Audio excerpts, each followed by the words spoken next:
பாருங்க 100 நாள் வேலை திட்டம்னா இங்க உள்ள மக்கள் மட்டும் தான் பேசணும். ஓட்டுரிமை உள்ளவங்க இங்க மட்டும் தான் பேசணும். யார் வந்து உங்களுக்கு அனுமதி கொடுத்தது? பூராமே வேலைக்கு வராம சம்பளம் எத்தனை பேருக்கு?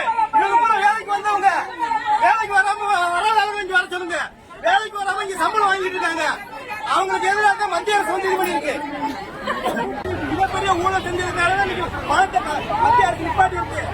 விருதுநகர் மாவட்டம் வந்து 32 கோடி ரூபாய் வந்து 100 நாள் வேலை திட்டத்தில் ஊழல் பண்ணிருக்காங்க. விருதுநகர் மாவட்டத்தில் 100 நாள் வேலை திட்டத்தில் 35 கோடி ரூபாய் வந்து ஊழல் செஞ்சிருக்காங்க. கேட்கறீங்களா? ஆன்லைன் நினைக்கிறாங்களா?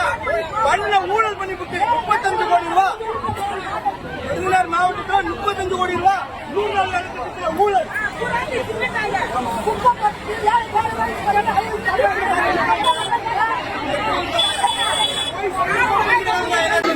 50 பேர்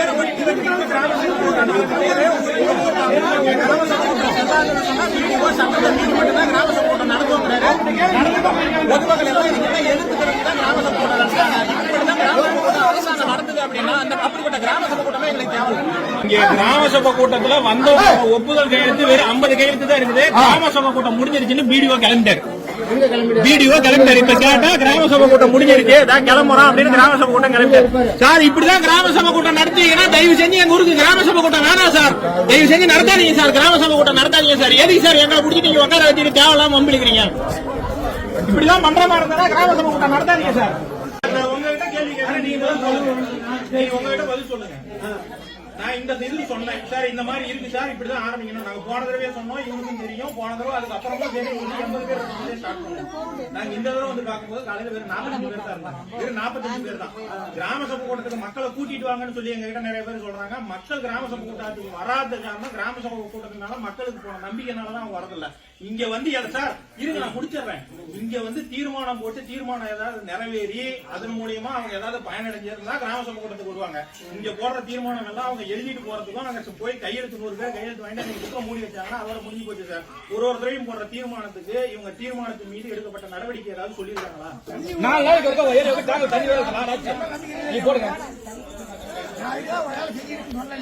ஒவ்வொன்றும் வந்து ஒவ்வொருத்தையும் பேசிட்டு கேட்டுக்கிட்டு தான் செய்யலாம். கேட்காம செய்யலாம். இவ்வளவு நாள் 15 நாள் 20 நாள் மாத்தி போட்டு வச்சு அந்த மாதிரி இருந்து ஒரு தடவை பண்ணிச்சு 4 நாள் விட்டு ஒரு தண்ணி வரும் வரல. நீ என்ன கேளு, நான் பொறுப்பு. நீ போடு, நான் பொறுப்பு போடு. எந்த அதிகாரி தண்ணி விடாம விட்டுறாங்கள பாத்துறோம். வாங்க வாங்க, நீங்க வாங்க. கிராம சபை கூட்டமே நடக்காம நீங்க கையெழுத்து வாங்க. நீ வாங்க வாங்க வாங்குங்க. இல்ல உட்கார வச்சு சொல்லுங்க சார். சார் சொல்லுங்க சார். நீங்க உட்கார வச்சு கையெழுத்து வாங்குங்க சார். உட்கார வச்சு கையெழுத்து வாங்குங்க சார்.